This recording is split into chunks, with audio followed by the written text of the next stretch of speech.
ಅಲ್ಲಿ ಪರಮಾತ್ಮ ನಮಗೆ ಜನವರಿ 18ನೇ ದಿನನ ಸ್ಮೃತಿ ದಿನ ಅಂಥೇಳಿ ಅಲ್ಲ ಅಂತ ಸದಾಕಾಲದ ಸಮರ್ಥ ದಿನವನ್ನಾಗಿ ಆಚರಿಸಲು ಶಿಕ್ಷಣಗಳನ್ನು ಕೊಡ್ತಾ ಇದ್ದಾರೆ. ಸೊ ಈ ಮುರಳಿಯ ಡೇಟ್ 18ನೇ ಜನವರಿ 1979 ರಿವೈಸ್ ಕೋರ್ಸ್ ಅಥವಾ ಅವ್ಯಕ್ತ ಮುರಳಿ. ಸೊ ಏನು ಹೇಳ್ತಾ ಇದ್ದಾರೆ ಪರಮಾತ್ಮ ನೋಡೋಣ. ಸೊ ಯಾವುದೇ ಮುರಳಿಯನ್ನು ಓದ್ತಿರ್ಬೇಕಾದ್ರೆ ನಾನಾತ್ಮ ನಿರಾಕಾರ ಜ್ಯೋತಿರ್ಬಿಂದು ಸ್ವರೂಪ ಶಿವ ಪರಮಾತ್ಮ ನನ್ನ ತಂದೆ, ಇದು ಆತ್ಮಿಕ ಸ್ಥಿತಿಗಾಗಿ. ಅದಾದಮೇಲೆ ನಾನು ಈಶ್ವರೀಯ ವಿದ್ಯಾರ್ಥಿ, ಶಿವ ಪರಮಾತ್ಮ ನನಗೆ ಟೀಚರು, ಇದು ವಿದ್ಯಾರ್ಥಿ ಸ್ಥಿತಿಗಾಗಿ. ಅದಾದಮೇಲೆ ಸದ್ಗುರು ಅನ್ನೋ ಸಂಬಂಧ, ಜೀವನ ಸಂಗಾತಿ ಅನ್ನೋ ಸಂಬಂಧ. ಶಿವ ಪರಮಾತ್ಮ ನನಗೆ ಸದ್ಗುರು, ನಾನು ಮಾಸ್ಟರ್ ಸದ್ಗುರು. ಅದಾದಮೇಲೆ ಶಿವಪರಮಾತ್ಮ ನನಗೆ ಜೀವನ ಸಂಗಾತಿ, ನಾನು ಶಿವಪರಮಾತ್ಮನಿಗೆ ಜೀವನ ಸಂಗಾತಿ. ಈ ಸರ್ವ ಸಂಬಂಧಗಳನ್ನು ತಂದೆಯೊಂದಿಗೆ ಜೋಡಿಸ್ತಾ ಸರ್ವಸಮರ್ಥ ಶಿವಬಾಬಾ ಸದಾ ಅಮರಭವದ ವರದಾನವನ್ನು ಕೊಡುತ್ತಾ ತಿಳಿಸಿದರು. ಸೊ ಇಲ್ಲಿ ಅಮರಭವ ಅಂತಂದರೆ ಆತ್ಮ ಅನ್ನೋ ಸ್ಥಿತಿ. ಆ್ಯಕ್ಚುಲಾಗಿ ಅಮರ ಅಂದರೆ ಸಾವೇ ಇಲ್ಲದವರು ಅಂಥೇಳಿ ಭಕ್ತಿ ಮಾರ್ಗದಲ್ಲಿ ಹೇಳ್ತಿರ್ತಾರೆ. ಅಮೃತ ಅಂದರೆ ಇಲ್ಲಿ ಆ್ಯಕ್ಚುಲಿ ಜ್ಞಾನಾಮೃತ ಅಂತೇಳಿ ಪರಮಾತ್ಮ ತಿಳಿಸ್ತಾರೆ. ಅಂದರೆ ಈ ಜ್ಞಾನವನ್ನು ತಿಳ್ಕೊಂಡಾದ ಮೇಲೆ ನಮಗೆ ಈ ಆತ್ಮ ಅನ್ನೋ ಸ್ಥಿತಿ ಏನಾದರೂ ಬರ್ತದೇನೋ, ಅಂದರೆ ಆತ್ಮ ಈ ಪಂಚತತ್ವಗಳಿಂದ ಆತ್ಮ ಏನೂ ಮಾಡೋಕ್ಕಾಗಲ್ಲ ಆತ್ಮನನ್ನು ಅಂಥೇಳಿ ತಿಳ್ಕೊಂಡಿದ್ದೀವಿ. ಅಂದರೆ ಆ ಆತ್ಮ ಅನ್ನೋ ಸ್ಥಿತಿನೇ ನಮ್ಮನ್ನು ಅಮರರನ್ನಾಗಿ ಮಾಡ್ತದೆ ಅಂಥೇಳಿ ಆ ವರದಾನವನ್ನು ತಿಳಿಸಿ, ಇಂದು ಎಲ್ಲ ಮಕ್ಕಳು ವಿಶೇಷವಾಗಿ ಸಾಕಾರಿ ನೆನಪು ಪ್ರೇಮ ಸ್ವರೂಪದ ಸ್ಮೃತಿಯಲ್ಲಿ ಹೆಚ್ಚಾಗಿ ಇದ್ದೀರಿ. ಸಾಕಾರಿಯಾಗಿದ್ದವರೇ ಆಕಾರಿಯಾಗಿರುವ ತಂದೆಯು ಎಲ್ಲರ ಕಣ್ಣುಗಳಲ್ಲಿ ತುಂಬಿಕೊಂಡಿದ್ದಾರೆ. ಅಮೃತ ವೇಳೆಯಿಂದ ಮೊದಲಾಗಿ ದೇಶ ವಿದೇಶದ ಮಕ್ಕಳ ನೆನಪಿನ ಸಂದೇಶವು ಇಡೀ ಸೂಕ್ಷ್ಮ ಲೋಕದಲ್ಲಿ ವಾಯುಮಂಡಲದ ರೀತಿಯಲ್ಲಿ ವ್ಯಾಪಿಸಿತ್ತು. ಸೊ ಅದೇ ಆಕಾರಿ ತಂದೆ ಅಂದರೆ ಬ್ರಹ್ಮ ಬಾಬಾ ಸಾಕಾರದಲ್ಲಿರುವ ಒಂದು ಸ್ಮೃತಿ ಎಲ್ಲರ ಹತ್ರ ಇತ್ತು. ಯಾವ ಸ್ಮೃತಿ? ಪ್ರೇಮ ಸ್ವರೂಪದ ಸ್ಮೃತಿ. ಮತ್ತು ನಮ್ಮ ಒಂದು ನೆನಪಿನ ಸಂದೇಶ ವಾಯುಮಂಡಲ ಥರ ಆ ಸೂಕ್ಷ್ಮ ಲೋಕವನ್ನು ವ್ಯಾಪಿಸಿತ್ತು. ಪ್ರೇಮಾಶ್ರುಗಳ ಮಾಲೆಗಳು ಸೂಕ್ಷ್ಮ ಲೋಕವನ್ನು ಶೃಂಗರಿಸಿದ್ದವು. ಮಕ್ಕಳಲ್ಲಿ ಪ್ರತಿಯೊಬ್ಬರು ಬ್ರಹ್ಮ ತಂದೆಯ ಪ್ರೀತಿಯಲ್ಲಿ ಲವಲೀನರಾಗಿದ್ದೀರಿ.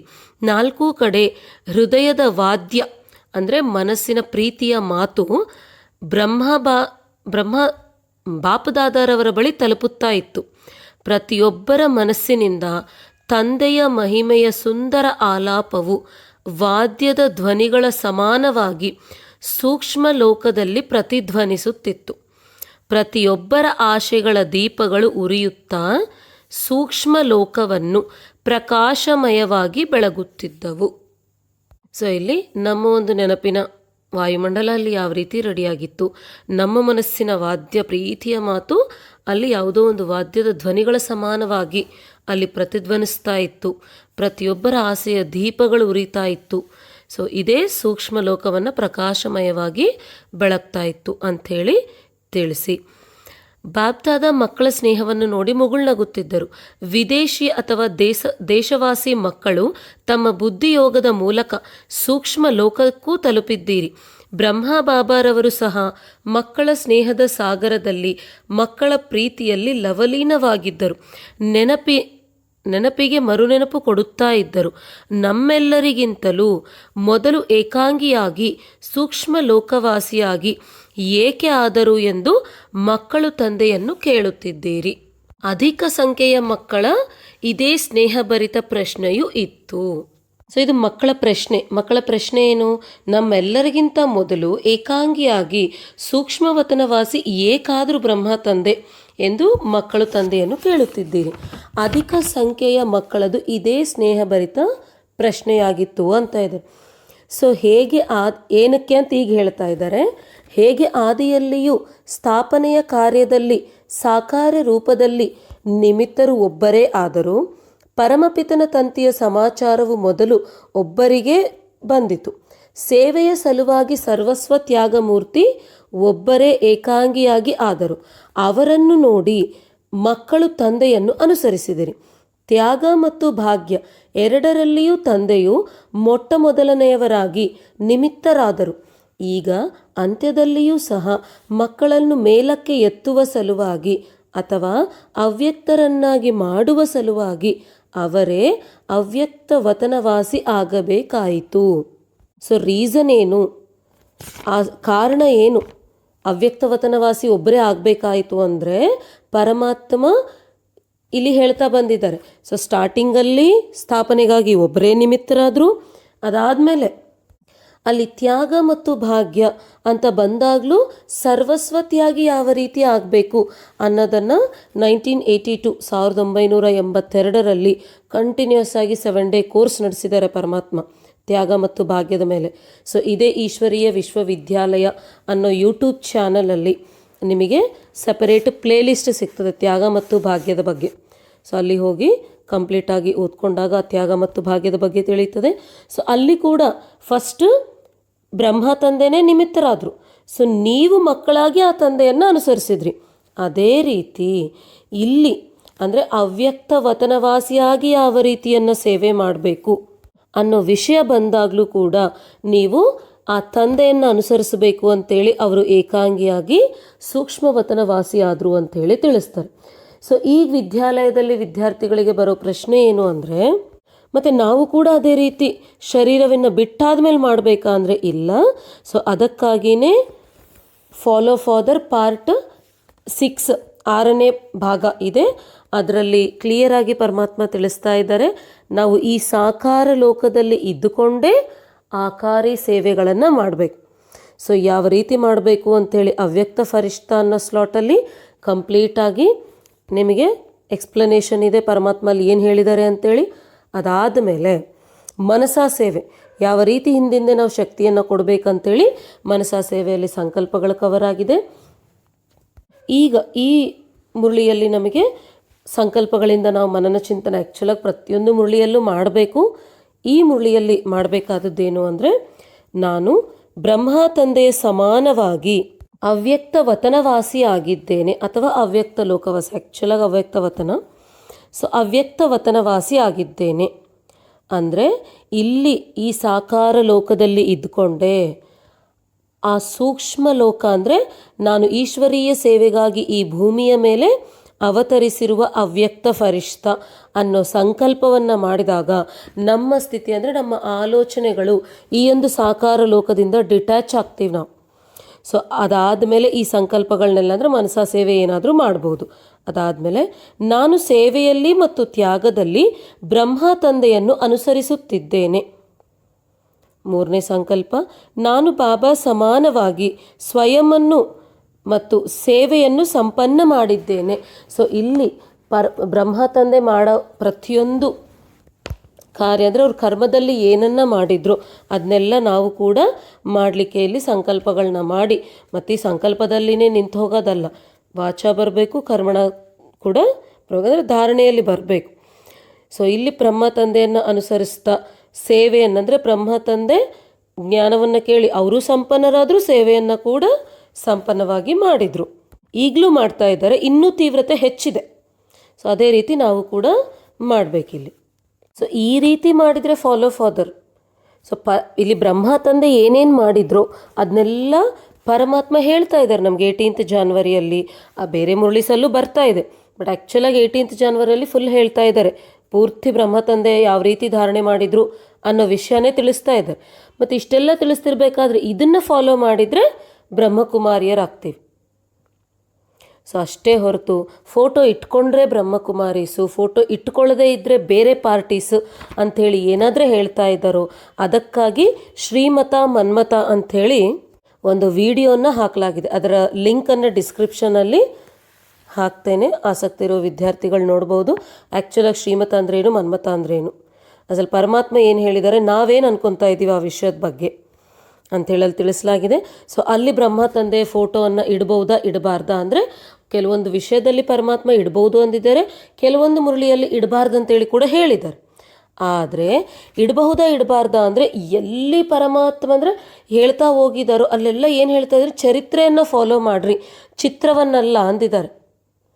ಅಂದರೆ ಬ್ರಹ್ಮ ತಂದೆಯನ್ನು ನಾವು ನೋಡಿದಾಗಲೆಲ್ಲ ಅಂದರೆ ಕಣ್ಣಿಂದ ನೋಡಿದಾಗಲೂ ಅಥವಾ ನಮ್ಮ ಯೋಚನೆಯಲ್ಲಿ ಬಂದಾಗಲೂ ನಮಗೆ ಅವ್ರ ಚರಿತ್ರೆ ನೆನಪು ಬರಬೇಕು. ಅಷ್ಟೇ ಹೊರತು ಬ್ರಹ್ಮ ತಂದೆಯನ್ನು ನೆನಪು ಮಾಡಿದರೆ ಯಾವ ರೀತಿಯಾದ ವಾರಸತ್ವ ಕೂಡ ಸಿಗೋದಿಲ್ಲ ಅಂಥೇಳಿ ಕ್ಲಿಯರಾಗಿ ಹೇಳಿಬಿಟ್ಟಿದ್ದಾರೆ. ಅದಾದಮೇಲೆ ಬಾಬ್ದಾದ ಈಗಲೂ ಸಹ ಆಹ್ವಾನ ನೀಡುತ್ತಾರೆ. ತಡ ಮಾಡುವವರು ಯಾರು? ನಾಟಕ ತಡ ಮಾಡುತ್ತಿದೆಯೇ? ಡ್ರಾಮಾದಲ್ಲಿಯೂ ನಿಮಿತ್ತ ಕಾರಣರು ಯಾರು? ಕೇವಲ ಒಂದು ಸಣ್ಣ ಅಂಶವನ್ನು ದೃಢ ಸಂಕಲ್ಪದ ರೂಪದಿಂದ ಧಾರಣೆ ಮಾಡಿದರೆ ಸದಾಕಾಲದ ಮಿಲನ ಆಗಿಬಿಡುವುದು. ಹೇಗೆ ಇಂದಿನ ದಿನ ಸಹಜ ಯೋಗಿ, ನಿರಂತರ ಯೋಗಿ, ಒಬ್ಬ ತಂದೆಯ ಹೊರತು ಬೇರೆ ಯಾರೂ ಇಲ್ಲ ಎನ್ನುವ ಸ್ಥಿತಿಯಲ್ಲಿ ಸ್ಥಿತರಾಗಿದ್ದೀರೋ, ಹಾಗೆಯೇ ಸದಾ ಅಮರಭವದ ವರದಾನಿಯಾಗಿರಿ. ಆಗ ಏನಾಗುವುದು? ಸದಾ ಕಾಲದವರೆಗೆ ಅಗಲಿಕೆ ಅಂದರೆ ಬೀಳ್ಕೊಡುಗೆಯು ದೊರೆತು ಬಿಡುವುದು ಹಾಗೂ ಸದಾ ಮಿಲನದ ಅಭಿನಂದನೆ ದೊರೆಯುವುದು. ಸೊ ಇಲ್ಲಿ ನಾಟಕ ತಡ ಮಾಡ್ತಾ ಇದೆ ಅಂದರೆ ಡ್ರಾಮಾ ಏನಾದರೂ ತಡ ಮಾಡ್ತಾ ಇದೆನಾ ಅನ್ನೋ ಪ್ರಶ್ನೆಯನ್ನು ಕೇಳಿ, ನಾಟಕದಲ್ಲಿಯೂ ನಿಮಿತ್ತ ಕಾರಣರು ಯಾರು ಅಂದರೆ ಇಲ್ಲಿ ವರದಾನಗಳನ್ನು ತಿಳ್ಕೊಳ್ತಿರ್ಬೇಕಾದ್ರೆ ಸದ್ಗುರುವಿನ ವರದಾನಗಳಂತ ಹೇಳಿದೆ, ಅದರಲ್ಲಿ ನಮ್ಮನ್ನು ಮಾಸ್ಟರ್ ರಚಯಿತರು ಅಂಥೇಳಿ ಏನಕ್ಕೆ ಕರೀತಾರೆ ಅಂದರೆ ಈ ಸೃಷ್ಟಿ ತಮೋ ಆಗಲಿಕ್ಕೂ ಸತೋ ಆಗಲಿಕ್ಕೂ ನಮ್ಮ ಸಂಕಲ್ಪಗಳೇ ಕಾರಣ. ಅದಕ್ಕಾಗಿ ಅದನ್ನು ರಚಯಿಸಿದವರು ಯಾರು? ಸೊ ಆ ನಾಟಕ ತಡ ಮಾಡಲಿಕ್ಕೂ ರೀಸನ್ ಏನು ಅಂದರೆ ನೀವೇ ಅದಕ್ಕೆ ನಿಮಿತ್ತ ಕಾರಣರು. ರೀಸನ್ ಬೀಯಿಂಗ್ ನಾವೇ ಆ ಒಂದು ಸೃಷ್ಟಿಯ ರಚನೆಗೆ ಕೂಡ ಕಾರಣರು. ಸೊ ತಮೋವ ಸ್ಪಂದಿಸಲಿಕ್ಕೇನು ಸತೋ ಆಗಿ ಸ್ಪಂದಿಸಲಿಕ್ಕೇನು ಕಾರಣರು ನಾವೇ.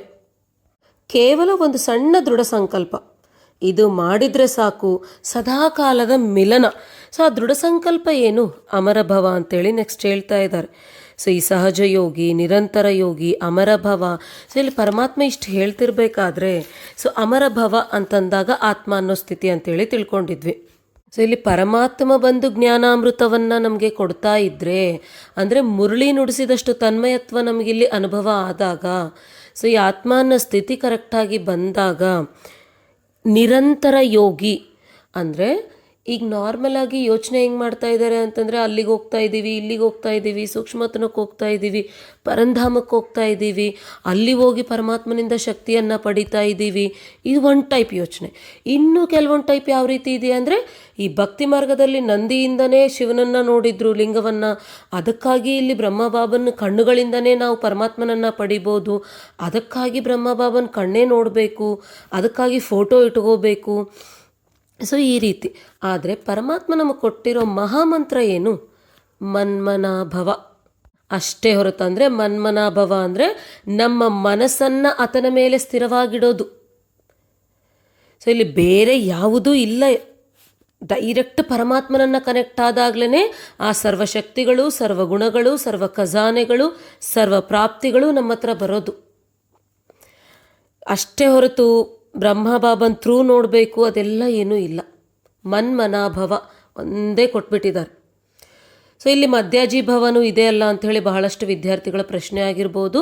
ಸೊ ಈ ಮನ್ಮನಾಭವ ಎಲ್ಲಿ, ಮಧ್ಯಾಜೀಭವ ಎಲ್ಲಿ ಅಂದರೆ ಯಾವಾಗ ನಾವು ಪರಮಾತ್ಮ, ಯಾವಾಗ ನಾವು ಬ್ರಹ್ಮ ತಂದೆಯನ್ನು ಅನುಸರಿಸಬೇಕು ಅನ್ನೋ ವಿಷಯನ ಗ್ರೇಟ್ ಗ್ರ್ಯಾಂಡ್ ಫಾದರ್ ಅಂದರೆ ಈ ಫಾಲೋ ಫಾದರ್ ಅನ್ನೋ ಒಂದು ಇದರಲ್ಲಿನೇ ತಿಳಿಸಲಾಗಿದೆ. ಸೊ ವಿದೇಹಿ ಸ್ಥಿತಿ, ನಿರಾಕಾರ ಸ್ಥಿತಿ, ಅಶರೀರಿ ಸ್ಥಿತಿ, ಈ ಮೂರು ವಿಷಯಗಳು ಬಂದಾಗ ಪರಮಾತ್ಮನನ್ನ ಸ್ಮೃತಿ. ಅದಾದ ಮೇಲೆ ಫಾಲೋ ಮಾಡಬೇಕು ಬ್ರಹ್ಮಭಾವನನ್ನು. ಎಲ್ಲಿ ಫಾಲೋ ಮಾಡಬೇಕು? ಅವ್ಯಕ್ತ ಫರಿಷ್ಠಾ ಸ್ಥಿತಿ, ಆಕಾರಿ ಸ್ಥಿತಿ, ಡಬಲ್ ಲೈಟ್ ಸ್ಥಿತಿ. ಸೊ ಈ ವಿಷಯಗಳಲ್ಲಿ ನಾವು ಬ್ರಹ್ಮ ತಂದೆಯನ್ನು ಫಾಲೋ ಮಾಡಬೇಕಂತೇಳಿ ಇಷ್ಟಕ್ಕೆ ಮುಂಚೆನೇ ತಿಳ್ಕೊಂಡಿದ್ವಿ. ಸೊ ಈ ರೀತಿ ಕರೆಕ್ಟಾಗಿ ಈ ಅಮರಭವದ ವರದಾನ ಕರೆಕ್ಟಾಗಿ ನಾವು ತೊಗೊಂಡಾಗ ಅಂದರೆ ಈ ಜ್ಞಾನಾಮೃತವನ್ನು ತೆಗೆದುಕೊಂಡು ನಾವು ಆತ್ಮನ ಸ್ಥಿತಿಗೆ ಬಂದಾಗ ಏನಾಗ್ತದೆ ಅಂದರೆ ಸದಾ ಕಾಲದ ಮಿಲನ. ನಿರಂತರ ಯೋಗಿ. ಯೋಗ ಅಂದರೆ ಏನು? ಏನೋ ಅದು ನೋಡ್ಬೇಕು, ಇದು ನೋಡ್ಬೇಕು, ಅಲ್ಲಿಗೆ ಹೋಗ್ಬೇಕು, ನಕ್ಷತ್ರ ದಾಟೋಗ್ಬೇಕು, ಸೂಕ್ಷ್ಮವತನ ವಾಸ, ಇದೇನೂ ಅಲ್ಲ. ಆತ್ಮ ಪರಮಾತ್ಮನನ್ನು ಸ್ಮೃತಿ ಮಾಡೋದೇ ಯೋಗ ಅಷ್ಟೇ. ಬಿಟ್ಟರೆ ಬೇರೆ ಅಲ್ಲಿ ಏನೂ ಇಲ್ಲ. ಆತ್ಮ ಪರಮಾತ್ಮನನ್ನು ನೆನಪು ಮಾಡಿತು ಅಂದರೆ ಮುಗಿದೋಯ್ತು, ಅದೇ ಯೋಗ. ಆ 1 ಸೆಕೆಂಡಲ್ಲಿನೇ ಎಲ್ಲವೂ ನಮ್ಮ ಹತ್ರ ಬರ್ತದೆ. ಯಾಕಂದರೆ ಪರಮಾತ್ಮನನ್ನು ನೆನೆಸಿರೋ ಒಂದೇ 1 ಸೆಕೆಂಡಲ್ಲಿ ಸರ್ವಶಕ್ತಿಗಳು, ಸರ್ವಗುಣಗಳು, ಎಲ್ಲ ಬಂದ್ಬಿಡ್ತದೆ. ಅದನ್ನು ತೆಗೆದಾದ ಮೇಲೆ ಅಂದರೆ ಅದನ್ನು ಪಡೆದಿದ್ದೀವಿ ನಾವು. ಯೋಗ ಅಂದರೆ ಜಸ್ಟ್ ಕನೆಕ್ಷನ್ ಅಷ್ಟೇ. ಆ ಕನೆಕ್ಷನಿಂದ ನಮಗೆ ಶಕ್ತಿಗಳದೆಲ್ಲ ಬಂದಾದ ಮೇಲೆ ಅದನ್ನು ಯಾವ ರೀತಿ ಉಪಯೋಗಿಸ್ತಾ ಇದ್ದೀವಿ ಅನ್ನೋದೇ ಮೇನ್ ಪಾಯಿಂಟ್. ಅದನ್ನೇ ಬಿಡ್ತಾ ಇದ್ದಾರೆ ಇಲ್ಲಿ ವಿದ್ಯಾಲಯದಲ್ಲಿ. ಭಾಳಷ್ಟು ವಿದ್ಯಾರ್ಥಿಗಳು ಮಾತನಾಡ್ತಿರ್ಬೇಕಾದ್ರೆ ಅದನ್ನೇ ಹೇಳ್ತಾ ಇದ್ದಾರೆ. ಸೊ ಯೋಗ ಅಂದರೆ ಇಷ್ಟೊತ್ತಾಗ್ತಾ ಇದೆ, ನಾನು 4 ತಾಸು ಆಗ್ತಾ ಇದೆ, 8 ತಾಸು ಆಗ್ತಾ ಇದೆ. ಸೊ ಆ್ಯಕ್ಚುಲಾಗಿ ಆತನ ನೆನಪು ಅಂದರೆ ಅದರ ಅರ್ಥ ಏನು? ಆತನ ರೂಪ, ಸೊ ಎಲ್ಲರಿಗಿಂತ ಸುಂದರವಾದ ರೂಪ, ಸತ್ಯಂ ಶಿವಂ ಸುಂದರಂ ಅಂತಾರೆ. ಸೊ ಎಲ್ಲರಿಗಿಂತ ಸುಂದರವಾದ ರೂಪ ನೆನಪಿಗೆ ಬರೋದು. ಅದಾದಮೇಲೆ ಆತ ಹೇಳಿರೋ ಮಾತು. ಸೊ ಈಗ ಪ್ರೀತಿ ಮಾಡ್ತಾ ಇದ್ದಾರೆ ಇಬ್ಬರು ವ್ಯಕ್ತಿಗಳು ಅಂತಂದರೆ ಅವ್ರು ಹೇಳಿರೋ ಪ್ರತಿ ಮಾತು ನೆನಪು ಬರ್ತಾ ಇರ್ತದೆ. ಅದೇ ರೀತಿ ಇಲ್ಲಿ ಪರಮಾತ್ಮ, ನಾವೆಲ್ಲರೂ ಮಾತಾಡಿದರೆ ಮಾತು, ಪರಮಾತ್ಮ ಮಾತನಾಡಿದರೆ ಮಹಾವಾಕ್ಯ. ಸೊ ಅವ್ರ ಮಹಾವಾಕ್ಯ ನೆನಪಿಗೆ ಬರೋದು, ಅದನ್ನೇ ಮನನ ಚಿಂತನೆ ಅಂತ ಇದ್ದಾರೆ. ಸೊ ಅದನ್ನು ಮನನ ಚಿಂತನೆ ಮಾಡ್ತಾ ಇದ್ದಾಗ ಆಟೋಮ್ಯಾಟಿಕ್ಕಾಗಿ ಆತ್ಮನಲ್ಲಿ ಸಮರ್ಥತೆ ಬರ್ತದೆ. ಅದಾದಮೇಲೆ ಅವ್ರ ಕರ್ತವ್ಯ ಏನು? ಅದೇ ನಮ್ಮ ಕರ್ತವ್ಯ. ಅಂದರೆ ಈ ಕಲಿಯುಗಿ ಪರ್ವತನ ಎತ್ತಲಿಕ್ಕೆ ಅಟ್ಲೀಸ್ಟ್ ಒಂದು ಬೆರಳನ್ನು ಕೊಡ್ರಿ ಅಂತ ಇದ್ದಾರೆ. ಅಂದರೆ ಈ ರುದ್ರಜ್ಞಾನ ಯಜ್ಞದಲ್ಲಿ ಸಹಯೋಗವನ್ನು ಕೊಡ್ರಿ ಅಂತ ಇದ್ದಾರೆ. ಮತ್ತು ಆತನ ಕರ್ತವ್ಯನೇ ನಮ್ಮ ಕರ್ತವ್ಯ. ಈ ರೀತಿ ಮಾಡ್ತಾ ಹೋಗಬೇಕೇ ಹೊರತು ಅದೇನೋ ಸುಮ್ಮನೆ ಯೋಗ ಅಂದ ತಕ್ಷಣ ತಾಸುಗಟ್ಟಲೆ ನಾವು ವೇಸ್ಟ್ ಮಾಡ್ತಾ ಇದ್ದೀವಿ ಅಂದರೆ ಅದಾಗಲ್ಲ. ಸೊ ಅವರನ್ನು ನೆನೆಸ್ತಾ ಇದ್ದೀವಿ, ಏನು ನೆನಪು ಮಾಡ್ತಾ ಇದ್ದೀವಿ, ಕರೆಕ್ಟಾಗಿ ಮನನ ಚಿಂತನೆ ನಡೀತಾ ಇದೆನಾ, ಆ ಕರ್ತವ್ಯದಲ್ಲಿ ನಾವು ಕೂಡ ಭಾಗಿಯಾಗ್ತಾ ಇದ್ದೀವ, ಇದೆಲ್ಲ ಇದ್ದರೆ ಸದಾ ಕಾಲದ ಯೋಗಿ, ಅಂದರೆ ನಿರಂತರ ಯೋಗಿ, ಸಹಜ ಯೋಗಿ ಅಷ್ಟೆ. ಸೊ ಆವಾಗವಾಗ ಯೋಗ ಬರ್ತಾ ಇದೆ, ನನಗಿನ್ನೂ ಯೋಗ ಸೆಟ್ ಆಗ್ತಾ ಇಲ್ಲ, ನನಗಿನ್ನೂ ಸ್ಥಿರವಾಗಿ ಒಂದು ಪ್ಲೇಸಲ್ಲಿ ನನ್ನ ಬುದ್ಧಿಯನ್ನು ಇಡ್ಲಿಕ್ಕಾಗ್ತಾ ಇಲ್ಲ. ಇವೆಲ್ಲ ಏನಕ್ಕೆ ಅಂದರೆ ಸ್ಪಷ್ಟತೆ ಇಲ್ಲ ಏನು ಮಾಡಬೇಕು ಅಂತ. ಜ್ಞಾನವನ್ನು ಕರೆಕ್ಟಾಗಿ ಓದಿ ತಿಳ್ಕೊಂಡಿಲ್ಲ, ಯಾಕಂದರೆ ಪುಸ್ತಕನೇ ತೆಗೆದಿಲ್ಲ. ಹೇಳೋದೆಲ್ಲ ನಂಬ್ತಾ ಕೊಡೋದು. ಸೊ ಈಗ ನನಗೆ ಜ್ಞಾನ ಒಂದು ರೀತಿ ಅರ್ಥ ಆಗಿರುತ್ತೆ, ಇನ್ನೊಬ್ರು ಇನ್ನೊಂದು ರೀತಿ ಅರ್ಥ ಮಾಡ್ಕೊತಾರೆ, ಅದಕ್ಕೆ ಪ್ರೂಫ್ ಇಟ್ಟು ಮತ್ತೆ ತಿಳಿಸ್ತಾ ಇರೋದು ಅದೇ ಕಾರಣಕ್ಕಾಗಿ. ಸೊ ಪುಸ್ತಕವನ್ನು ತೆಗೆದು ಓದಿದಾಗಲೇ ನಮಗೆ ಕರೆಕ್ಟಾಗಿ ಅರ್ಥ ಆಗೋದು. ಸೊ ಪುಸ್ತಕವನ್ನು ತೆಗೆದು ಓದಬೇಕು, ಜೊತೆಗೆ ಕನೆಕ್ಷನ್ಸ್ ಇರಬೇಕು ನಮಗೆ, ಜ್ಞಾನದ ಪಾಯಿಂಟ್ಸು. ಸೊ ಅಲ್ಲೇನು ಹೇಳಿದ್ದಾರೆ ಪರಮಾತ್ಮ, ಅದರ ನೆಕ್ಸ್ಟ್ ಪಾಯಿಂಟ್ ಎಲ್ಲಿ ಬರ್ತಾ ಇದೆ ಅನ್ನೋ ಕನೆಕ್ಷನ್ ಬೇಕು. ಸೊ ಅವಾಗಲೇ ನಮಗೆ ಜ್ಞಾನ ಅರ್ಥ ಆಗುತ್ತೆ. ಇಲ್ಲ ಅಂತಂದರೆ ಎಲ್ಲವೂ ಅರ್ಥ ಆದಂಗೆ ಇರ್ತದೆ, ಆಮೇಲೆ ಏನೂ ಅರ್ಥ ಆಗಿರೋಲ್ಲ. ಏನು ಪ್ರಶ್ನೆ ಕೇಳಿದರೂ ಉತ್ತರ ಕೊಡೋಕ್ಕೆ ಬರೋಲ್ಲ. ರೀಸನ್ ಏನು ಅಂತ ಅಂದರೆ, ಇದಕ್ಕೆ ಕಾರಣ ಏನು ಅಂತಂದರೆ ಆ ಸಬ್ಜೆಕ್ಟ್ ಮೇಲೆ ಕನೆಕ್ಷನೇ ಇಲ್ಲ. ಅದ್ರ ಮೇಲೆ ಮನನ ಚಿಂತನೆನೇ ಏನು ಸುಮ್ಮನೆ ಓದ್ತಾ ಇದ್ದೀವಿ. ಸೊ ಇದ್ರ ಮೇಲೆ ನಾವು ಮಾಡಬೇಕಾಗಿರೋ ಸಂಕಲ್ಪ, ನಾನು ಬ್ರಹ್ಮ ತಂದೆಯನ್ನು ಅನುಸರಿಸುತ್ತಾ ಸಹಜ ಯೋಗಿ, ನಿರಂತರ ಯೋಗಿಯಾಗಿ ಒಬ್ಬ ತಂದೆಯ ಹೊರತು ಮತ್ತಾರೂ ಇಲ್ಲ ಎಂಬ ಸ್ಥಿತಿಯಲ್ಲಿ ಇದ್ದೇನೆ. ಸೊ ಇದರ ಮನನ ಚಿಂತನೆ ಮಾಡಿದಾಗ, ಸೊ ಇದು ಮಾಡಬೇಕನ್ನೋ ನೆನಪು ನಮಗಿದ್ದಾಗ ಕರ್ಮಕ್ಷೇತ್ರದಲ್ಲಿ ಇದನ್ನು ಉಪಯೋಗಿಸ್ಲಿಕ್ಕೆ ಆಗ್ತದೆ. ಸ್ನೇಹದ ಸ್ವರೂಪವನ್ನು ಸಮಾನ ಸ್ವರೂಪದಲ್ಲಿ ಪರಿವರ್ತನೆ ಮಾಡಿಕೊಳ್ಳಿರಿ.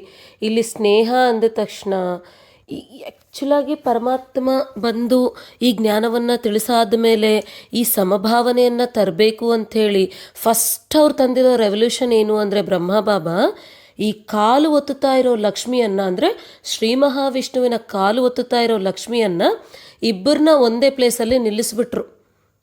ಸೊ ಅದೇ ಸಮಭಾವನೆ ಅವ್ರು ತಂದಿರೋದು. ಸೊ ಅಂದರೆ ಎಲ್ಲಿಂದ ಸ್ಟಾರ್ಟ್ ಮಾಡಿದಾರೋ ಯೋಚನೆ ಮಾಡಿ. ಸೊ ನಾವು ಬೇರೆ, ಇವರು ಬೇರೆ, ನಾವು ಜ್ಞಾನ ತಿಳ್ಕೊಂಡವರು, ಅದಕ್ಕಾಗಿ ನಾವೇನೋ ಉತ್ಕೃಷ್ಟರು, ಇವ್ರ ಜ್ಞಾನ ಇವರೇನು ತಿಳ್ಕೊಂಡೇ ಇಲ್ಲ, ಅದಕ್ಕಾಗಿ ಇವರೆಲ್ಲೋ ಕೆಳಗಡೆ ಇದ್ದಾರೆ, ಈ ರೀತಿ ಯೋಚನೆ ಮಾಡ್ತಾ ಇದ್ದೀವಿ ಅಂದರೆ ನಿಜವಾಗ್ಲೂ ಎಲ್ಲಾದರೂ ಸಮಭಾವನೆಯನ್ನು, ಅಂದರೆ ಸ್ನೇಹದ ಭಾವನೆಯನ್ನು ಸಮಾನ ರೂಪದಲ್ಲಿ ಪರಿವರ್ತನೆ ಏನಾದರೂ ಮಾಡಿದ್ದೀವ ಅನ್ನೋದು ಚೆಕಿಂಗ್ ಪಾಯಿಂಟ್ ಮೇನ್ ಅಲ್ಲೇ ಇದೆ. ಭಾಳಷ್ಟು ವಿದ್ಯಾರ್ಥಿಗಳು ಈ ಸಮಾನ ಭಾವನೆ, ಈ ಸಂಬಂಧ ಸಂಪರ್ಕಗಳ ಮೇಂಟೆನೆನ್ಸು ಇದನ್ನೆಲ್ಲ ಬಿಟ್ಟುಬಿಟ್ಟು ಪೂರ್ತಿ ಆ ಉಳ್ಳಾಗಡ್ಡೆ ಬೆಳ್ಳುಳ್ಳಿ ತಿನ್ನಬಾರ್ದಂಥೇಳಿ ಬಹಳಷ್ಟು ಸಂಬಂಧಿಕರ ಮನೆಗಳಿಗೆ ಹೋಗೋದೇ ಬಿಟ್ಟುಬಿಟ್ಟಿದ್ದಾರೆ. ಎಷ್ಟು ಪ್ರೀತಿಯಿಂದ ಮೊದಲಿದ್ರೋ ಅಷ್ಟು ಈಗ ಪೂರ್ತಿ ಮನೆಗೆ ಹೋಗೋದೇ ಬಿಟ್ಟು, ಅಂದರೆ ಆ ಕಲಿತು ಮೆಲಿತು ಇರೋದು, ಸಂತೋಷದಿಂದ ಕೂಡಿರೋದು, ಇದನ್ನೇ ಪರಮಾತ್ಮ ಹೇಳಿಕ್ಕೆ ಬಂದಿದ್ರೆ ಅದನ್ನೆಲ್ಲ ಬಿಟ್ಟು ಈ ಉಳ್ಳಾಗಡ್ಡೆ ಬೆಳ್ಳುಳ್ಳಿನೇ ಒಂದು ದೊಡ್ಡ ಸಬ್ಜೆಕ್ಟಾಗಿ ತೊಗೊಂಡ್ಬಿಟ್ಟಿದ್ದಾರೆ. ಮತ್ತು ಸಮಾನ ಭಾವನೆಯಿಂದ ನೀವೆಲ್ಲರೂ ಸ್ನೇಹದಿಂದ ಕಲಿತು ಮೆಲಿತು ಸಂತೋಷವಾಗಿರಬೇಕು, ಅದೆಲ್ಲ ಎಲ್ಲಿಗೋಯ್ತು ಪರಮಾತ್ಮ ಹೇಳಿರೋದು? ಸೊ ಅದನ್ನು ತಿನ್ನಬೇಕಾ ಬೇಡ ಅನ್ನೋದು ನೀವು ಯೋಚನೆ ಮಾಡ್ಕೊಳ್ರಿ. ಇಲ್ಲ ಅಂತ ಇಲ್ಲಾಗಲಿ, ಆ್ಯಕ್ಚುಲಾಗಿ ಅದು ತಿಂದರೆ ನಮಗೆ ಬೀಳೋ ಪರಿಣಾಮ 1% ಇರಲ್ಲ. ಸೊ ಅದಾದ ಮೇಲೆ ಹೇಗೆ ಯಾವುದೇ ಆತ್ಮನ ಜೊತೆಯಲ್ಲಿ ಸ್ನೇಹದ ಸ್ವರೂಪವು ಇದ್ದಾಗ ಸ್ನೇಹಿಗೆ ಯಾವುದು ಇಷ್ಟವೋ ಅದೇ ಸ್ನೇಹವನ್ನು ಮಾಡುವವರಿಗೂ ಇಷ್ಟವಾಗುವುದು. ತಿರುಗಾಡುವುದರಲ್ಲಿ, ಊಟ ಮಾಡುವುದರಲ್ಲಿ, ಪಾನೀಯ ಸೇವಿಸುವುದರಲ್ಲಿ, ಎಲ್ಲದರಲ್ಲಿಯೂ ಸ್ನೇಹಿಯ ಮನಸ್ಸಿಗೆ ಇಷ್ಟವಾಗಬೇಕು ಎಂದೇ ಮಾಡ್ತಿರ್ತಾರೆ. ಸೊ ತಂದೆಯೊಂದಿಗೆ ಸ್ನೇಹದಲ್ಲಿಯೂ ತಂದೆಯ ಸ್ನೇಹವು ಯಾರೊಂದಿಗೆ ಇದೆ ಎನ್ನುವುದು ಗೊತ್ತಿದೆಯೇ? ತಂದೆಗೆ ಯಾವುದು ಇಷ್ಟವಾದುದು ನಿಮಗೆ ಇಷ್ಟವಾದುದಲ್ಲ. ಸ್ನೇಹಿಗೆ ಅಂದರೆ ಸ್ನೇಹಿ ತಂದೆಗೆ ಇಷ್ಟವಾದುದು ಯಾವುದು? ಸೇವೆ, ಸಮಭಾವನೆ, ಈ ತ್ಯಾಗ, ತಪಸ್ಸು, ಇವೇ ಇಷ್ಟ ತಂದೆಗೆ. ಸೊ ಆ ಸ್ನೇಹಿಗೆ ಇಷ್ಟವಾದುದು ಯಾವುದು? ಸದಾ ನೀವು ಏನೇ ಸಂಕಲ್ಪ ಮಾಡಿದರೂ ಅಥವಾ ಕರ್ಮವನ್ನೇ ಮಾಡಿದರೂ ಅದು ಸ್ನೇಹಿಯಾದ ತಂದೆಯ ಮನಸ್ಸಿಗೆ ಒಪ್ಪುವುದೇ ಎನ್ನುವುದನ್ನು ಮೊದಲು ಆಲೋಚಿಸಿರಿ. ಒಂದು ವೇಳೆ ತಂದೆಗೆ ಇಷ್ಟವಿಲ್ಲದಿದ್ದರೆ ಲೋಕಕ್ಕೂ ಇಷ್ಟವಾಗುವುದಿಲ್ಲ, ಅಂದರೆ ಪ್ರಪಂಚಕ್ಕೂ ಇಷ್ಟವಾಗುವುದಿಲ್ಲ. ಕೇವಲ ನೀವು ಮಾಡಬೇಕಾದುದು ಇಷ್ಟೇ, ಸ್ನೇಹಿ ತಂದೆಯ ಇಷ್ಟದಂತೆ ನಡೆಯುವುದು. ಇಷ್ಟು ರಿಟರ್ನ್ ಸದಾ ಕೊಡಬಲ್ಲಿರಿ ತಾನೆ. ಸರ್ವ ಸಂಬಂಧದಿಂದ ಸ್ನೇಹದೊಂದಿಗೆ ಇಷ್ಟು ರಿಟರ್ನ್ ಮಾಡುವುದು ಕಷ್ಟವೆನಿಸುತ್ತದೆಯೇ? ಇಂದಿನ ಸ್ಮೃತಿ ದಿನವನ್ನು ಸದಾ ಕಾಲದವರೆಗೆ ಸಮರ್ಥ ದಿನವೆಂದು ಆಚರಣೆ ಮಾಡಿದಿರಿ. ಈ ಸಂಕಲ್ಪವನ್ನು ಮಾಡಿರಿ, ತಂದೆಗೆ ಪ್ರಿಯವಾದುದು ಅದೇ ಮತ್ತು ನನಗೆ ಪ್ರಿಯವಾದುದು ಅದೇ ಎನ್ನುವ ಸಂಕಲ್ಪವನ್ನು ಮಾಡಿರಿ. ಸದಾ ತಂದೆಗೆ ಪ್ರಿಯರಾದವರು ಲೋಕಪ್ರಿಯರಾಗುವವರು ಆಗಬೇಕು. ಸೊ ಈಗ ಈ ತಪಸ್ಸು, ತ್ಯಾಗ, ಸಮಭಾವನೆ, ಸೇವೆ ಇದನ್ನೇ ಪ್ರಪಂಚ ಕೂಡ ಇಷ್ಟಪಡೋದು. ಸೊ ಪರಮಾತ್ಮ ಏನನ್ನು ಇಷ್ಟಪಡ್ತಾರೋ ಪ್ರಪಂಚ ಕೂಡ ಅದನ್ನೇ ಇಷ್ಟಪಡೋದು. ಅದಕ್ಕಾಗಿ ಈಗ ಈ ಪ್ರಭುಪ್ರಿಯರಾದರೆ ಪ್ರಪಂಚಕ್ಕೂ ಲೋಕಪ್ರಿಯರು ಕೂಡ ಆಗ್ತೀರಿ ಅಂತ ಇದ್ದಾರೆ. ಸೊ ಇಲ್ಲಿ ನಮ್ಮ ದೈವಿ ಸಂಸ್ಕಾರಗಳು ಇತರರಲ್ಲಿ ರೆಕಾರ್ಡ್ ಆಗ್ತಾ ಇದೆನಾ ಅಥವಾ ನಮ್ಮನ್ನು ನೋಡಿದರೆ ಸಾಕು ಇವರೇನೋ ಬೇರೆ ಅನ್ನೋ ರೀತಿ ನೋಡ್ತಾ ಇದ್ದಾರ? ಸೊ ಒಂದು ವೇಳೆ ನಾವು ಪರಮಾತ್ಮ ಹೇಳಿರೋ ಹಂಗೆ ಹೊರಗಡೆ ಜ್ಞಾನವನ್ನು ತಂದು ಇತರರ ಜೀವನದಲ್ಲಿ ದುಃಖವನ್ನು ತೆಗೆದು ಆ ಒಂದು ಸುಖ ಸಂತೋಷಗಳನ್ನು ತುಂಬಿದ್ದೇ ಆಗಿದ್ದರೆ ಇವತ್ತು ಈ ಪರಿಸ್ಥಿತಿ ಬರ್ತಿರಲಿಲ್ಲ. ಈ ಕೆಲವೊಂದು ಗುಡಿಗಳಲ್ಲಿ ನೋಡ್ತಾ ಇದ್ದರೆ, ಅಂದರೆ ದೇವಸ್ಥಾನಗಳಲ್ಲಿ ಎಂಟ್ರಿನೇ ಕೊಡ್ತಾ ಇಲ್ಲ ಬ್ರಹ್ಮಕುಮಾರೀಸ್ ಅಂತ ಹೇಳಿದರೆ ರೀಸನ್ ಏನು ಅಂತಂದರೆ, ಸೊ ಇವರು ಆ ದುಃಖವನ್ನು ತೆಗೆದು ಹಾಕಲಿಲ್ಲ. ಸೊ ಎಲ್ಲರನ್ನ ತಗೋಬೋದಿಲ್ಲಿ, ಪರಮಾತ್ಮ ಹೇಳಿರೋ ಹಂಗೆ ತರಲಿಲ್ಲ. ಸೊ ಎಲ್ಲರನ್ನ ನಿರಾಶಾವಾದಿಗಳನ್ನಾಗಿ ಮಾಡಿಬಿಟ್ರು. ಸೊ ಆ ಡ್ರಾಮಾ ಫಿಕ್ಸು ಇದ್ದಿದ್ದಂಗೆ ನಡೀತದೆ ಅಂಥೇಳಿ. ಸೊ ಭಕ್ತಿ ಮಾರ್ಗದಲ್ಲಿ ಎಷ್ಟೋ ಜನರಿಗೆ ಆ ಶಿವಪರಮಾತ್ಮ ಅಂದರೆ ಜಸ್ಟಿಂಗ್ ನೆನೆಸಿದ ತಕ್ಷಣ ಬಂದು ಹೆಲ್ಪ್ ಮಾಡಿ, ಅಂದರೆ ಸಹಾಯ ಮಾಡಿ ಹೋಗಿರೋ ಇತಿಹಾಸ ಇದೆ. ಶಾಸ್ತ್ರಗಳಲ್ಲಿ ಕೂಡ ಅದೇ ಇದೆ. ಅಷ್ಟಿರಲಿಕ್ಕೆ ಸಡನ್ನಾಗಿ ಬಂದು ಡ್ರಾಮಾ ಫಿಕ್ಸು ಇದ್ದಿದ್ದಂಗೆ ನಡೀತದೆ ಅಂತಂದರೆ ಶಿವನನ್ನು ನಿಜವಾಗ್ಲೂ ನಂಬೋ ಯಾರೂ ಅದನ್ನು ನಂಬಲಿಲ್ಲ. ಅದಕ್ಕಾಗಿ ನಾವು ಲೋಕಪ್ರಿಯರಾಗ್ತಾ ಇದ್ದೀವ, ಪ್ರಭುಪ್ರಿಯರಾಗ್ತಾ ಇದ್ದೀವ ಇಲ್ಲ ಅಂತ ನೋಡಿಕೊಂಡಾಗ ನಮಗೆ ಆ ರಾಜ್ಯ ಸನ್ಮಾನ, ಪೂಜ್ಯ ಸನ್ಮಾನ ಅಂದರೆ ಆ ರಾಜ್ಯದ ಗೌರವ, ರಾಜ್ಯಾಧಿಕಾರಿಯಾದಾಗ ಸಿಗೋ ಗೌರವ ಪ್ಲಸ್ ಈ ಪೂಜ್ಯ ಪದವಿಯಲ್ಲಿ ಪೂಜ್ಯ ಸ್ವರೂಪರಿಗೆ ಆಗೋ ಗೌರವ, ಪೂಜೆ, ಪ್ರೀತಿ ಸಿಗ್ತದೇನಾ ಇಲ್ಲ ಅನ್ನೋದು ಗೊತ್ತಾಗುತ್ತೆ. ಸೊ ಈ ವೈಷ್ಣವ ದೇವಾಲಯಗಳಲ್ಲಿ ನೋಡಿದಾಗ ಆ ಬ್ರಹ್ಮಬಾಬನಿಗೆ ಅವ್ರ ಜೊತೆ ಆ 8 ಜನ ಯಾರಾದರೂ ಮಾಡಿದ್ದಾರೆ, ಅವರು ಎಲ್ರಿಗೂ ಪೂಜೆಗಳು ವಿಪರೀತವಾಗಿ ಆಗ್ತಾ ಇದೆ. ಅಂದರೆ ಅವರನ್ನು ಜಸ್ಟಿಂಗ್ ನೋಡಲಿಕ್ಕೆ ಕೂಡ ಭಕ್ತರು ಪರಿತಪಿಸ್ತಾ ಇದ್ದಾರೆ ಒಂದು ಲೆವೆಲಲ್ಲಿ. ಅಂದರೆ ಎಷ್ಟು ಕಷ್ಟಪಟ್ಟು, ಎಷ್ಟು ಇಷ್ಟಪಟ್ಟು ಇಲ್ಲಿ ಪುರುಷಾರ್ಥ ಮಾಡಿರ್ಬೇಕು ಅವರು. ಸೊ ಈ ಪೂರಿ ಜಗನ್ನಾಥ್ ಅಂತೇಳಿ ತೊಗೊಂಡಾಗಲೂ ಕೂಡ, ಅಂದರೆ ಒಂದು ಎಕ್ಸಾಂಪಲ್ ಕೊಡ್ತಾ ಇದ್ದೀನಿ, ಆ ವೆಂಕಟೇಶ್ವರ ಸ್ವಾಮಿ ಆ ತಿರುಪತಿಯಲ್ಲಿ ಈ ಪೂರಿ ಜಗನ್ನಾಥ್ ಇವರನ್ನೆಲ್ಲ ತೊಗೊಂಡಾಗ ಈ ವೈಷ್ಣವ ದೇವಾಲಯಗಳಲ್ಲಿ ಜಸ್ಟ್ 1 ಸೆಕೆಂಡ್ ಅವರನ್ನು ನೋಡಿದರೆ ಸಾಕು ಅನ್ನೋ ಒಂದು ಭಾವನೆ ಇದೆ ಭಕ್ತರಲ್ಲಿ. ಅಂದರೆ ಲೈನ್ ನಿಂತು ಬಿದ್ದು ಎದ್ದು ಹೋಗಿ ಅಲ್ಲಿ ನೋಡಿದ ತಕ್ಷಣ ಮುಗಿದೋಯ್ತು. ಆನಂದ ಬಾಷ್ಪಗಳೇನು, ಅವರ ಭಕ್ತಿ ಏನು, ಎಷ್ಟು ಪುರುಷಾರ್ಥ ಮಾಡಿ, ಎಷ್ಟು ದೈವಿ ಗುಣಗಳು, ಆ ಆತ್ಮನ ದೈವಿ ಗುಣಗಳು ಈ ಕಡೆ ರೆಕಾರ್ಡ್ ಆದರೆ ಇದೆಲ್ಲ ಆಗಲಿಕ್ಕೆ ಸಾಧ್ಯ. ಅದಕ್ಕಾಗಿ ಇಲ್ಲಿ ನಾವು ಬೇರೆ ಇವ್ರು ಬೇರೆ ಅಂತ ಹೇಳಿ ಏನಾದರೂ ತರ್ತಾ ಇದ್ದೀವ, ಅಥವಾ ಬ್ರಹ್ಮಬಾಬನ್ ಸಮಾನವಾಗಿ ಎಲ್ಲರೂ ಸಮಾನರು ಅಂಥೇಳಿ ಆ ರೀತಿ ಏನಾದರೂ ಶಿವಪರಮಾತ್ಮ ಬ್ರಹ್ಮ ತಂದೆ ಹೇಳಿದ ರೀತಿ ನಾವು ಕೂಡ ಧಾರಣೆ ಜ್ಞಾನವನ್ನು ಹೊರಗಡೆ ತರ್ತಾ ಇದ್ದೀವ ಅನ್ನೋದು ಇಲ್ಲಿ ನಮಗೆ ಸ್ಪಷ್ಟತೆ ಅನ್ನೋದು ಅವಶ್ಯಕ. ಅಂದರೆ ಇಲ್ಲಿ ಆತ್ಮಿಕ ಸಹೋದರರು ನಮ್ಮನ್ನು ಒಂದು ಜಗನ್ಮಾತೆಯಾಗಿ ಗುರುತಿಸಬೇಕು. ಇವರು ಸೇವೆಯನ್ನು ಮಾಡ್ತಾ ಇದ್ದಾರೆ, ಇವ್ರ ಹತ್ರ ಮಾತಾಡಿದರೆ ನನಗೆ ಇದು ಅನುಭವ ಆಗ್ತಾ ಇದೆ, ಅಥವಾ ನಮ್ಮ ಸಂಕಲ್ಪಗಳು ಪೂರ್ತಿ ಪ್ರಪಂಚದಲ್ಲಿ ಹೋಗ್ತಾ ಇದೆ ಅನ್ನೋ ವಿಷಯ ನಮಗೆ ಗೊತ್ತಾದಾಗ ಅಂದರೆ ಕಲ್ಪವೃಕ್ಷ ಜ್ಞಾನದ ಬಗ್ಗೆ ನಮಗೆ ತಿಳಿದಾಗ ಈ ವಿಷಯ ಕೂಡ ಅರ್ಥ ಆಗುತ್ತೆ. ಸೊ ನಮ್ಮ ಆಲೋಚನೆಗಳ ಪ್ರಭಾವ ಬೇರೆ ಕಡೆ ಬೀಳ್ತಾ ಇದೆ ಅಂತೇಳಿ ಗೊತ್ತಾದಾಗ ಎಷ್ಟು ಸತೋಪ್ರಧಾನವಾಗಿ ಯೋಚನೆ ಮಾಡಬೇಕು, ಎಷ್ಟರ ಮಟ್ಟಿಗೆ ಪರಮಾತ್ಮ ನಮ್ಮನ್ನು, ಅಂದರೆ ಈ ಕಡೆ ಬ್ರಹ್ಮ ಬಾಬಾ, ಶಿವ ಬಾಬಾ, ಪರಮಾತ್ಮ, ಬ್ರಹ್ಮ ತಂದೆ ಇಬ್ಬರಿಗೂ ಇಷ್ಟ ಆಗೋ ಹಾಗೆ ಯೋಚನೆ ಮಾಡ್ತಾ ಇದ್ದೀವ, ಅಂದರೆ ಅವ್ರೇನು ಮಾಡಿದ್ರು ಅದನ್ನೇ ನಾವು ಮಾಡ್ತಾ ಇದ್ದೀವ ಅಥವಾ ಬೇರೆನಾ ಅಂಥೇಳಿ ಚೆಕ್ ಮಾಡ್ಕೊಳ್ಳಿಕ್ಕೆ ನಮಗೆ ಬೇಕಾದಷ್ಟು ಅವಕಾಶಗಳಿವೆ. ಅದಾದಮೇಲೆ ನಿರಾಶರಾಗುವುದು, ಯಾವುದೇ ಸಂಸ್ಕಾರ ಅಥವಾ ಪರಿಸ್ಥಿತಿಗಳ ವಶರಾಗುವುದು, ಅಲ್ಪಕಾಲದ ಪ್ರಾಪ್ತಿಯನ್ನು ಮಾಡಿಸುವ ವ್ಯಕ್ತ ಅಥವಾ ವೈಭವಗಳ ಕಡೆಗೆ ಆಕರ್ಷಿತರಾಗುವುದು. ಈ ಎಲ್ಲ ಬಲಹೀನತೆಗಳು ಅಥವಾ ದೌರ್ಬಲ್ಯಗಳ ರೂಪಿ ಕಲಿಯುಗದ ಪರ್ವತವನ್ನು ಇಂದಿನ ಸಮರ್ಥ ದಿನದಂದು ಎಲ್ಲ ಮಕ್ಕಳು ದೃಢ ಸಂಕಲ್ಪದ ಕೈಬೆರಳನ್ನು ಕೊಟ್ಟು ಸದಾ ಕಾಲದವರೆಗೆ ಸಮಾಪ್ತಿ ಮಾಡಿರಿ ಎಂದರೆ ಸದಾಕಾಲದ ವಿಜಯಿಯಾಗಿರಿ. ವಿಜಯವು ನಮ್ಮ ತಿಲಕವಾಗಿದೆ, ವಿಜಯವು ನಮ್ಮ ಕೊರಳಿನ ಹಾರವಾಗಿದೆ, ವಿಜಯವು ನಮ್ಮ ಜನ್ಮಸಿದ್ಧ ಅಧಿಕಾರವಾಗಿದೆ. ಸದಾ ಈ ಸಮರ್ಥ ಸ್ವರೂಪದಲ್ಲಿ ಇರಿ. ಇದೇ ಸ್ನೇಹದ ರಿಟರ್ನ್ ಆಗಿದೆ. ಸೊ ಇಲ್ಲಿ ಈ ಕಲಿಯುಗಿ ಪರ್ವತ ಅಂಥೇಳಿ ಏನಕ್ಕೆ ಕರೀತಾ ಇದ್ದಾರೆ? ಯಾವುದನ್ನು? ಅಲ್ಪಕಾಲದ ಪ್ರಾಪ್ತಿ ಅಥವಾ ವ್ಯಕ್ತ ವೈಭವಗಳಿಗೆ ನಾವು ಆಕರ್ಷಿತರಾಗೋದು, ಅಥವಾ ನಮ್ಮ ಹಳೆಯ ಸ್ವಭಾವ ಸಂಸ್ಕಾರ ಸ್ಥಿತಿ ಪರಿಸ್ಥಿತಿಗಳ ಮೇಲೆ, ಅಂದರೆ ಪರಿಸ್ಥಿತಿಗಳ ಕಡೆ ವಶ ಆಗೋದು, ಇವೆಲ್ಲವೂ ಬಲಹೀನತೆಗಳು. ಈ ಬಲಹೀನತೆಗಳೇ ಕಲಿಯುಗದ ಪರ್ವತ. ಈ ಪರ್ವತವನ್ನು ದೃಢ ಸಂಕಲ್ಪ ಅನ್ನೋ ಕೈಬೆರಳು, ಅಂದರೆ ನಾನು ದೃಢ ಸಂಕಲ್ಪ ಮಾಡಬೇಕು. ಯಾವ ದೃಢ ಸಂಕಲ್ಪ? ಅಮರಭವ ಅಂತೇಳಿ ಈ ಮುರಳಿಯಲ್ಲಿ ಹೇಳ್ತಾ ಇದ್ದಾರೆ. ಸೊ ಅಂದರೆ ನಾನು ಆತ್ಮ ಅನ್ನೋ ಒಂದು ಸಂಕಲ್ಪದಿಂದ ಸದಾ ಕಾಲದವರೆಗೆ ಇವುಗಳನ್ನು ಸಮಾಪ್ತಿ ಮಾಡಬೇಕು. ಯಾವ ರೀತಿ? ಸಮರ್ಥತೆಯನ್ನು ತುಂಬಿ. ಯಾವ ಸಮರ್ಥತೆ? ವಿಜಯವು ನನ್ನ ಜನ್ಮಸಿದ್ಧಾಧಿಕಾರ, ನನ್ನ ತಿಲಕ. ಸೊ ಇಲ್ಲಿ ತಿಲಕ ಅಂತಿದ್ದಾರೆ, ಜನ್ಮಸಿದ್ಧಾಧಿಕಾರ ಅಂತ ಇದ್ದಾರೆ, ಪ್ಲಸ್ ಅದ್ರ ಜೊತೆ ನನ್ನ ಕೊರಳಿನ ಹಾರ.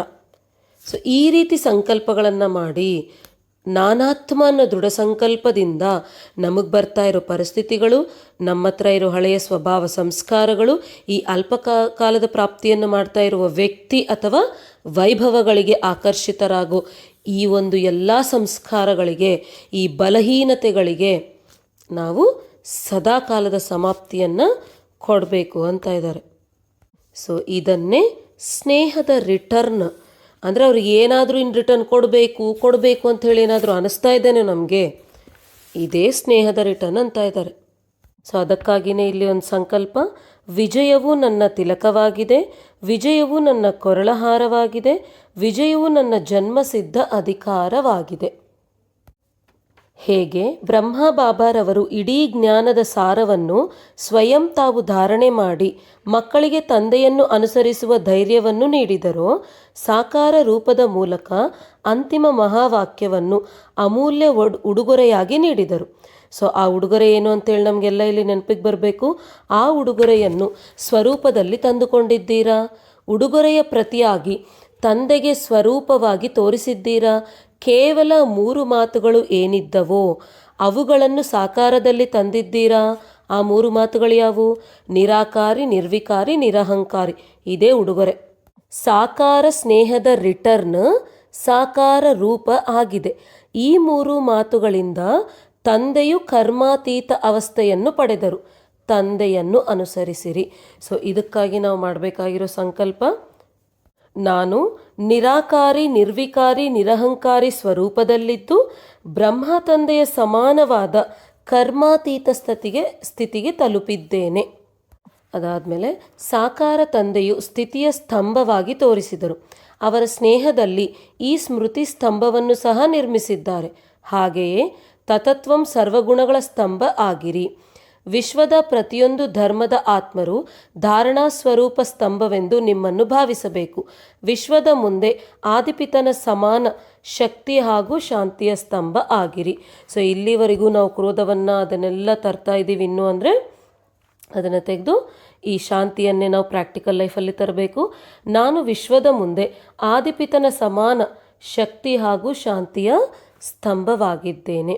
ಅದಾದಮೇಲೆ ಸ್ನೇಹದ ಸಂದೇಶವನ್ನು ಮಕ್ಕಳು ಏನು ಕಳಿಸಿದ್ದಾರೆಯೋ ಅದಕ್ಕೆ ಪ್ರತಿಯಾಗಿ ಬಾಬ್ದಾದ ಸಹ ಎಲ್ಲ ಸ್ನೇಹಿ ಮಕ್ಕಳಿಗೆ ಪದಮದಷ್ಟು ಸ್ನೇಹವನ್ನು ನೀಡುತ್ತಿದ್ದಾರೆ.